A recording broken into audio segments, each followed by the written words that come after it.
1982 সালের 6 জানুয়ারি দুপুর 2টায় আমি জেরুজালেম শহরের প্রাচীরের উত্তরে কালভারির ঢালের নিচে একটি কক্ষে প্রবেশ করেছিলাম।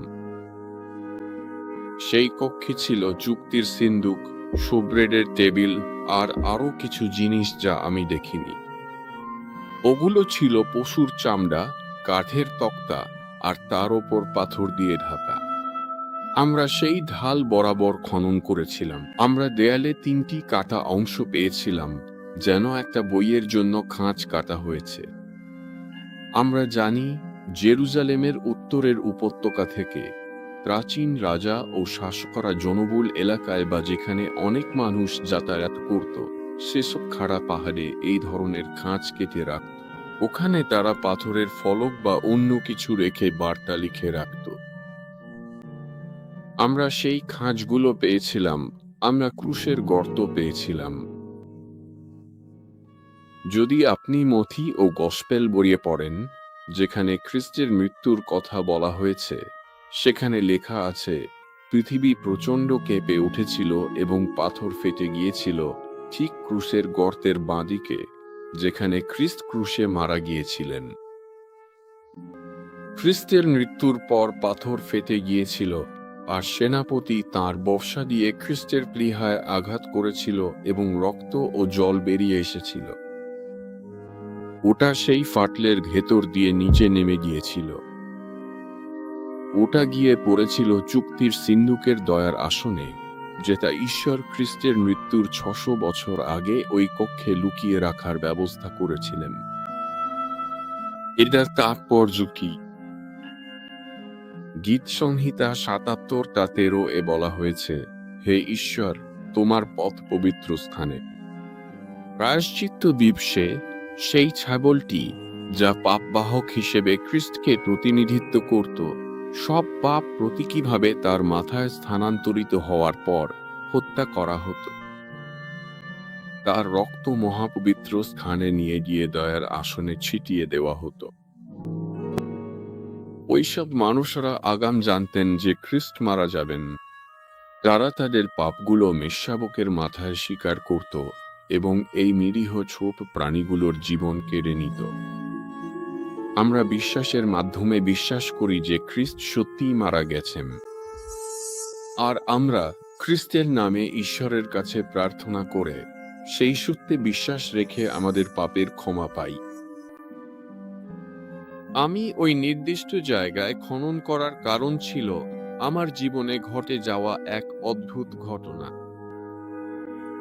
আমি সেখানে হাঁটছিলাম আমার ছেলেদের নিয়ে। আমি ইসরায়েলে গিয়েছিলাম লোহিত সাগর থেকে রথের চাকা তুলতে। নিজের অজ্ঞতা আর অসতর্কতার কারণে আমি এতটাই রোদে পুড়ে গিয়েছিলাম যে আমার পা আর পায়ের পাতাগুলো ফুলে গিয়েছিল। আমি ডাইভিং গিয়ার পরতে পারছিলাম না। তাই আমরা জেরুজালেমে ল্যান্ডাতে ঘুরছিলাম, আমাদের টিকিটে লেখা তারিখের জন্য অপেক্ষা করছিলাম। আমরা সেসব সস্তা টিকিটের একটা পেয়েছিলাম, জানোই তো, যেগুলোতে শুধু নির্দিষ্ট তারিখেই উঠতে পারো। আমি হাঁটছিলাম আর হঠাৎ আমার বাঁ হাতটা এমনভাবে সামনে চলে গেল, আমার মুখ থেকে বেরিয়ে এলো, ওটা জিরমিয়ার থ্রোটল, সেখানে চুক্তির সিন্দুক আছে। আসলে আমি এটা ইচ্ছাকৃতভাবে করিনি। এটা আমার মানসিক ইচ্ছা ছাড়াই ঘটে গিয়েছিল। আর আমি বুঝতে পারলাম কোনো অতিপ্রাকৃত শক্তি আমার হাত আর কণ্ঠস্বর ব্যবহার করেছে, যদিও ঠিক কোনটা সেটা নিশ্চিত ছিলাম না। তাই আমি বাড়ি ফিরে গিয়ে খোঁজাখুঁজি শুরু করলাম চুক্তির সিন্দুকটা কেন সেখানে থাকতে পারে সেটা জানার জন্য। আর গবেষণায় দেখা গেল খুব সম্ভবত ওটা সেখানেই থাকবে। চুক্তির সিন্দুকটা সম্ভবত মন্দির থেকে বের করে ওই চেম্বারে লুকিয়ে রাখা হয়েছিল সেই 28 দিনের মধ্যে, যখন জেদেকিয়া শহর ছেড়ে পালিয়েছিলেন আর তারপরে বাবিলীয় সেনাবাহিনী এসে শহর, মন্দির, প্রাসাদ সবকিছু ধ্বংস করেছিল। সেই সময়ে সম্ভবত অনেক মানুষকেই কবর দেওয়া হচ্ছিল। আমি তখন সেখানে ছিলাম না, আমি জানি না, কিন্তু মনে হয়েছিল ওটাই ছিল সেই সুযোগ। এখন যদি যাজকরা চুক্তির সিন্দুকটা নিয়ে সরাসরি কোনো গুহায় নিয়ে যেতেন, তাহলে বাবিলীয় সেনাবাহিনী সেটা দেখে ফেলত, শহরের ইহুদিরাও দেখে ফেলত, আর তখন বেশ হইচি পড়ে যেত। বুঝতে পারছেন তো আমি কি বলতে চাইছি? তাই মনে হয় তারা এটাকে এই পাতলা পাথরের বাক্সে রেখেছিল, যাতে মনে হয় এটা আরেকটা সাধারণ কবর। এখন যখন আমি চুক্তির সিন্দুকটা খুঁজে পাই, তখন পাথরের বাক্সের ঢাকনাটা ভেঙে গিয়ে একপাশে সরে ছিল। এর একদিক পাশের দিকে সরে গিয়েছিল এবং সেই ভাঙা ঢাকনার দুই প্রান্তেই শুকনো রক্ত ছিল। এবং অবশ্যই পরে যখন আমি করুণা আসনের কাছে যেতে পারি, তখন সেখানে প্রচুর পরিমাণে শুকনো রক্ত আর আনুষ্ঠানিকতার চিহ্ন ছিল। সাধারণত ক্রুশবিদ্ধকরণে এত রক্তপাত হতো না। তবে বলা হয়েছে তারা নিশ্চিত হতে চেয়েছিল যে খ্রিস্ট মারা গেছেন, তাই তারা বর্ষা ঢুকিয়েছিল। আর তখন রক্ত আর পানি একসাথে বেরিয়ে এসেছিল, তাই এটা ছিল খুবই রক্তাক্ত ঘটনা। এটা সাধারণ রক্ত নয় বন্ধুরা, এটাতে মাত্র 24টি ক্রোমোজোম আছে। আমাদের সবারই এখানে 46টি আছে। যদি না জানো তো, আমাদের কিছু জেনেটিক অস্বাভাবিকতা আছে যেগুলো সেটা আলাদা করতে পারে। কিন্তু খ্রিস্ট তাঁর মায়ের কাছ থেকে 23টি এবং তার পিতার কাছ থেকে একটি সেক্স নির্ধারণকারী ফ্যাক্টর পেয়েছিলেন, যিনি কোনো মানব পিতা ছিলেন না। কারণ যদি তিনি সেটা কোনো মানব পিতার কাছ থেকে পেতেন, তাহলে সেটার সাথে 22টি অটোসোম থাকত। এটার মূল অর্থ হচ্ছে তার উচ্চতা, চোখের রং, চুলের রং, এসব সবই এসেছে তার মায়ের জিন পুল থেকে। তবে মেরি এবং জোসেফ দুজনেই দাউদের বংশধর ছিলেন। কিন্তু আমাদের কারোরই 24টি ক্রোমোজোম নেই। আরও একটা ব্যাপার আছে। বাইবেলে বলা হয়েছে, তুমি আমার আত্মাকে নরকে ফেলে রাখবে না, কিংবা আমার দেহকে পচে যেতে দেবে না। খ্রিস্টের রক্ত শুধু শুকিয়ে গেছে বন্ধুরা, এটা মৃত নয়। যখন আমরা এটাকে সাধারণ স্যালাইন দিয়ে পুনরায় জলীয় করলাম, 72 ঘন্টা শরীরের তাপমাত্রায় খুবই ধীরে ধীরে ঘুরিয়ে, তারপর শ্বেত রক্তকণিকাগুলোকে গ্রোথ মিডিয়াতে রাখলাম। 48 ঘন্টা পর আমরা ক্রোমোজোম পরীক্ষা করলাম। আমি করিনি, আমি এমন কিছু লোককে বলেছিলাম যারা এই ধরনের কাজে বিশেষজ্ঞ, তারা আমার জন্য এগুলো করেছে। তারা আমাকে জিজ্ঞেস করলো, আপনি এই রক্ত কোথায় পেলেন? এটা কার রক্ত? এটা ইসরায়েলের ছিল। আমি বললাম, এটা তোমাদের মসিহার রক্ত।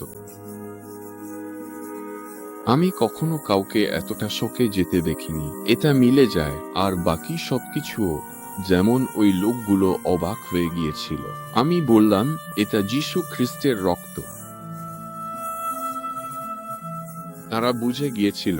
তারা আমাকে বলেছিল, আমি তাদের অনুরোধ করার আগেই, যখন আমি তাদের এই তদন্ত করতে বলেছিলাম, শুকনো রক্তের ক্ষেত্রে আপনি ক্রোমোজোম গণনা করতে পারবেন না, কারণ সাদা রক্তকণিকা বেঁচে থাকতে হয় সেটা করার জন্য।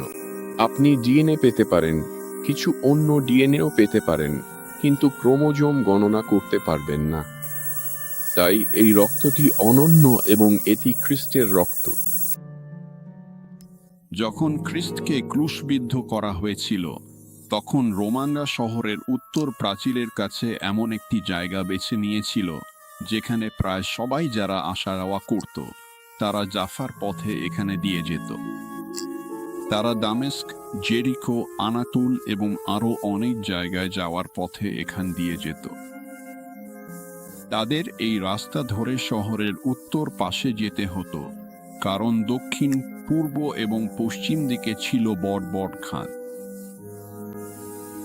আর শহর থেকে বেরোতে হলে ওইসব এলাকায় যেতে হলে আপনাকে বেশ চকতে হতে হতো, বুঝলেন তো, পায়ের ফুর্তি থাকতে হতো। তাই তারা এই জায়গাটাকেই ক্রুশবিদ্ধ করার জন্য বেছে নিয়েছিল। আর তারা পাথরের দায়ে 3টি খাঁজ কেটে রেখেছিল, যেখানে বোর্ডে লেখা থাকতো কে ক্রুশবিদ্ধ হচ্ছে এবং তার বিরুদ্ধে কি অভিযোগ, সে কি অপরাধে অভিযুক্ত হয়েছে। যেমন খ্রিস্টের ক্ষেত্রে তিনি ছিলেন নাজারেথের যিশু।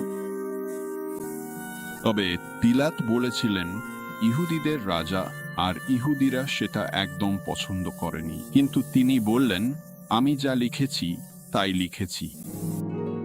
জেরুজালেম শহরের প্রাচীরের উত্তরে ক্রুশবিদ্ধ করা স্থানের ঠিক পাশে একটি সুন্দর বাগান রয়েছে।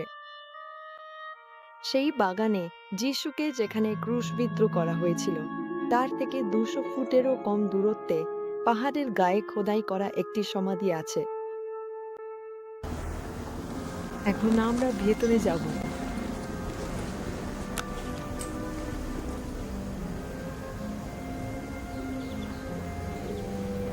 এইদিকে আমরা সমাধির ভেতরটা দেখতে পাচ্ছি।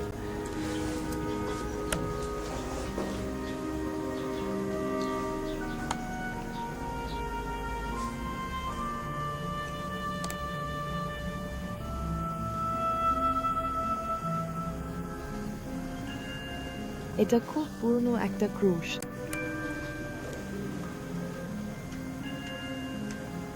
কিন্তু এখানে আমরা ঠিক পেছনটা দেখতে পাচ্ছি। এটা আরো বেশি খুঁড়ে বের করা হয়েছিল সম্ভবত, কারণ খ্রিস্ট ছিলেন লম্বা, তাই ওনাকে মানানসি করার জন্য।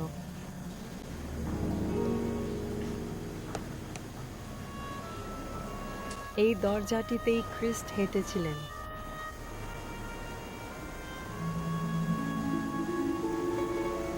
এই মেঝেতে হেঁটেছিলেন।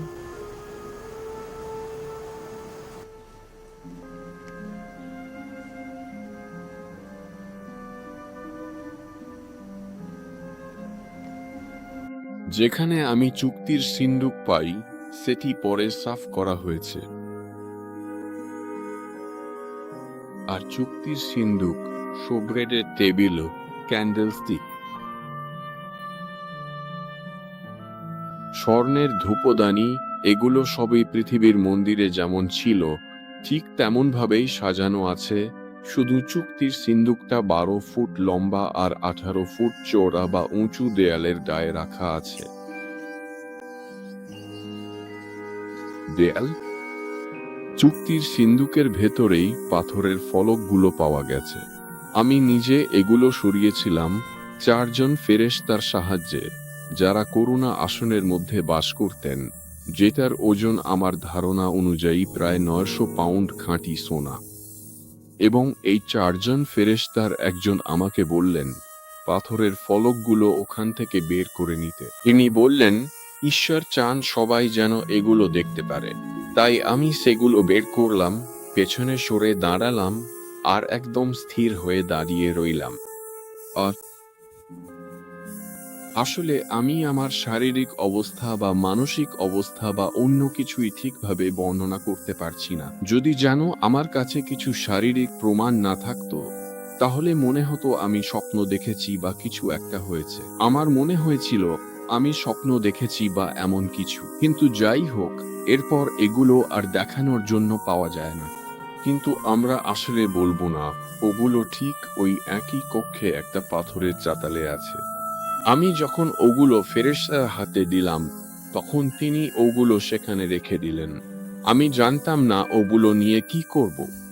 আর আমাকে বলা হয়েছিল এইগুলো রক্তের প্রমাণের সঙ্গে উপস্থাপন করতে হবে। যখন পশুর ছাপের আইন পাস হবে, তখন তা কার্যকর হবে। এখন আমি জানি সবাই ভাবছে পশুর ছাপ আসলে কি, অনেক গুজব গল্প এসব আছে। আমি তোমাদের সহজভাবে বলি, যদি তুমি সেই 10টি আদেশ মানো যা ঈশ্বর ওই পাথরের ফলকে লিখেছিলেন এবং যেটা নিয়ে তিনি গীত সংহিতা 89:34 বলেছেন, তোমাদের মধ্যে যারা টেক্সট লিখে রাখছো, এটা তোমাদের লাগবে। গীত সংহিতা 89:34। তিনি বলেছেন, আমার চুক্তি আমি ভাঙব না, আর আমার মুখ থেকে যা বেরিয়েছে তা পরিবর্তন করব না। তিনি 10টি আদেশ পাহাড়ের চূড়া থেকে উচ্চারণ করেছিলেন। তিনি সেগুলো পাথরে লিখেছিলেন এবং তিনি বলেছেন কিছুই বদলাবে না, তাই তো?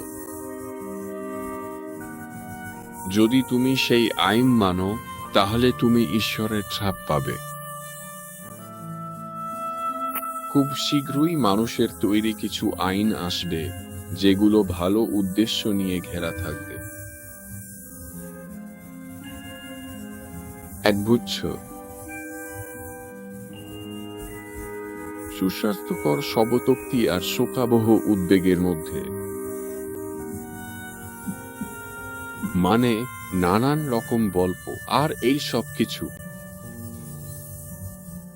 শয়তানের দ্বারা উস্কানো, যাতে তুমি ভাবো এটা মানবজাতির জন্য সবচেয়ে ভালো জিনিস এবং তুমি স্বেচ্ছায় এর সঙ্গে মিশে যেতে পারো। এই মানুষের তৈরি আইনগুলো তোমাকে ঈশ্বরের 10টি আদেশ ভাঙতে বাধ্য করবে। খ্রিস্ট ফারিসীদের সম্পর্কে বলেছিলেন, কারণ তারা নিরর্থকভাবে আমাকে পূজা করে, শিক্ষার নামে আদেশ শেখায়।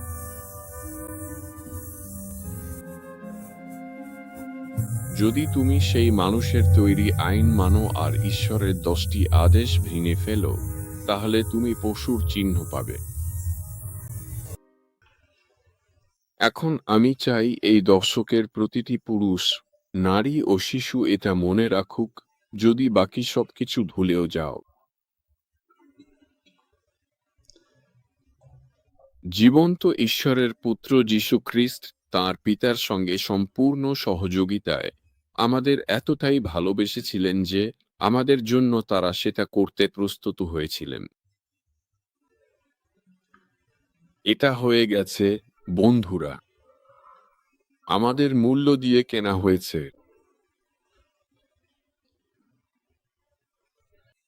কিন্তু আমাদের কোনো উপকার হবে না যদি আমরা পিতার কাছে তাঁর পুত্রের নাম ও রক্তের মাধ্যমে ক্ষমা ও তাঁর সদৃশতায় পুনরুদ্ধারের জন্য না চাই। দেখছেনই তো, আমি একজন বয়স্ক মানুষ। এই পথে চলতে গিয়ে কিছু অভিজ্ঞতা হয়েছে আমার। কিছু অভিজ্ঞতা সহায়ক ছিল, কিছু শিক্ষামূলক, কিছু আবার দাগ রেখে গেছে। সব মিলিয়ে এমনই ছিল।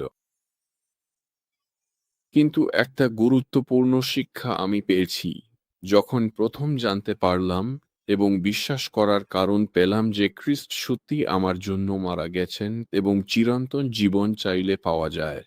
তখন আমি বারবার সেই অনুরোধ করেছিলাম, প্রভু, আমি উদ্ধার পেতে চাই, আমি স্বর্গে যেতে চাই, আর চাই আমার মা বাবা সেখানে থাকুক, আমার ভাই বোনেরা, অমুক মাসি, দিদিমা, সবাই যেন সেখানে থাকে। আমি এই প্রার্থনাগুলো করতাম। আমার জীবনে একটুও পরিবর্তন আসেনি। সবই অগোছালো ছিল। পলের মতো আমিও অনুচিত জেনেও শেষে তাই করলাম। যে ভালো কাজগুলো করতে চেয়েছিলাম, সেগুলো কোনোভাবেই করা হয়ে ওঠেনি, কোনোভাবে সামলাতে পারিনি। বিপদমুক্ত হতে আমি প্রভুকে ডাকলাম। আর আমি গভীরভাবে অনুভব করলাম, যেন তিনি আমার হৃদয়ে আত্মাদের জন্য এমন এক বোঝা দেন, যা আমি উপেক্ষা করতে পারবো না। আমি সেই প্রার্থনা করা শুরু করলাম। তিনি সেটা করেছেন। আর তিনি এই পৃথিবীর প্রতিটি মানুষকে ভালোবাসেন। আর যদি তিনি চান আমি ঘুরে ঘুরে তাঁর অসাধারণ নিদর্শন আর জীবনের বাণী ছড়িয়ে দিই এবং তিনি আমাকে সাহায্য করেন, তাহলে আমি সেটা চালিয়ে যাব। যখন আমি প্রার্থনা করা শুরু করলাম যেন ঈশ্বর আমাকে বদলে দেন এবং আমার জীবনে যা কিছু দরকার তাই করেন, যাতে তিনি আমার মাধ্যমে কাজ করতে পারেন এবং অন্যদের তাঁর কাছে নিয়ে আসতে ও তাদের উদ্ধার করতে পারেন। তখন থেকেই পরিবর্তন আসতে শুরু করল। এটাই আমি আপনাদের করতে বলবো, বন্ধুরা। পিতার কাছে পুত্রের নামে প্রার্থনা করুন, যেন তিনি পবিত্র আত্মায় আপনার জীবনে এসে আপনাকে ক্ষমা ও শুদ্ধ করেন, পাপমুক্ত হতে এবং তার চরিত্র প্রতিফলিত করতে সাহায্য করেন, যাতে আপনার প্রভাবের মাধ্যমে মানুষ তাঁর প্রতি আকৃষ্ট হয়। আমি যখন স্বর্গে যাব, তখন চারপাশে তাকাব এবং আমি চাই আপনাদের প্রত্যেককে সেখানে দেখতে। আপনি ঈশ্বরের সাহায্যে সেটা করতে পারবেন।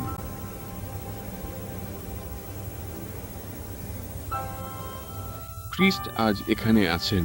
তিনি বলেন, যেখানে 2-3 জন আমার নামে জড়ো হয়, আমি তাদের মাঝেই থাকি।